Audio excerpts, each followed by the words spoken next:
especially for other people in wheelchairs. Like if you're paralyzed from the neck down, okay, that's different. Yeah. But most people, it's like, you're fine. You just need to work harder and, So yeah, whenever here and there a client will text me and like, hey, I stubbed my toe, I twisted my ankle, I can't come in to train today. And I'm like, we can do an all upper body workout. That's my specialty. Yeah. That's what I'll text them. I'm like, I specialize in all upper body workouts. Right. Like more than anything, that's my thing. I'll kick your butt with an upper body workout. Get in here. I'll sit you down on the bench because you twisted your ankle. You'll never have to get off the bench the whole workout. And I guarantee you'll burn just as many calories. That's my thing, So yeah, so I'll try to not come off like an ass, but tactfully like call them out and not let them get away with playing victim. It doesn't matter that you twisted your ankle. Okay, that's 10% of your body. Yeah.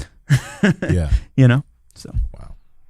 Yeah, there's a lot of people that I'll encounter just in conversation. They'll say, I could never do that. And it's just like, I catch myself sometimes saying stuff like that. And then I try to fix it. I try to not say that anymore. I try to, not speak in such an absolute way because it really doesn't make any sense.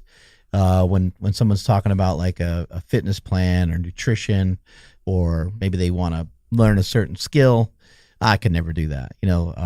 Maybe you're thinking about Casio and you're like, I can never be that good at you. It's like, what's the point? Why would you why would you say that about yourself? Or something I hear very often in terms of like nutrition is somebody's like, I might be able to do some of that, but I could never give up alcohol. And it's like, well, why would you? Why, there's no reason to say it. You could do it, and you could certainly do better than like. Do you need alcohol every night? Like, let's see if we can make some sense of this. Maybe they're addicted to it or something. But I think you can make some. I can never go without coffee. And it's like, well, you could. Yeah, that goes. That's deep. an option. That goes deep. Yeah, like those type of problems go deep. Whenever you hear somebody saying something, and you can tell they're locked onto that way of thinking, that like it's part of their identity. It's like that's tough, and it sucks that your identity is some type of a victim. That you can't go without such and such. Like, don't say you can't. Just it's really hard. When I get ready for my shows, by the end of it, I do start getting addicted to caffeine. Because I feel like crap, and I'm like, where's the pre-workout? I got one more week, and I feel horrible. Give me pre-workout. So I start getting addicted to it. So like I got to tell myself, nope, you don't need it. And challenge yourself to be mentally strong, and tell yourself that you are mentally strong. Don't tell yourself you can't do anything. Tell yourself I can. It's just going to suck. But don't ever say you can't do anything, because then you're identifying as a victim. And it's difficult for everybody. Yeah, and absolutely. It's not eating French everybody. fries is difficult for everybody. Not eating a milkshake or ice cream or cookie dough. Yeah, you got to get the right perspective on everything. What I'll tell people when it comes to, anytime I'm doing a show or whatever, I got to make weight for any of these sports. They're saying, isn't this hard to, have you sit here, I'm eating pizza in front of you? Isn't this hard for you? I'm like, no pizza I've ever had has tasted as good as the Olympia stage. It's like, that's my perspective. I keep reminding myself of is like, no, like that's so much more thrilling when I win a jiu-jitsu competition or whatever. Like that's so much more tasty. Yeah. I've never had a pizza taste that good. And as soon as I get off the damn stage, I'll have pizza. Uh-huh. I can suck it up for 2 more weeks. Yeah. So like I can have balance in my life, but if I have too much of that pizza, I never get the Olympia stage. I never win that fight to win in jiu-jitsu or whatever. So yeah, you just got to get perspective on whatever your situation is, and don't ever say, I can't blank. I can't, live without this. Like, no, you can. It's just going to suck, but that's okay. Yeah. It's okay to be uncomfortable. And then Everyone eventually should. it'll suck less, right? Yeah. Everyone should rewind that part of the podcast and listen to that several times over. I mean, that really makes a lot of sense, and you can apply it anywhere.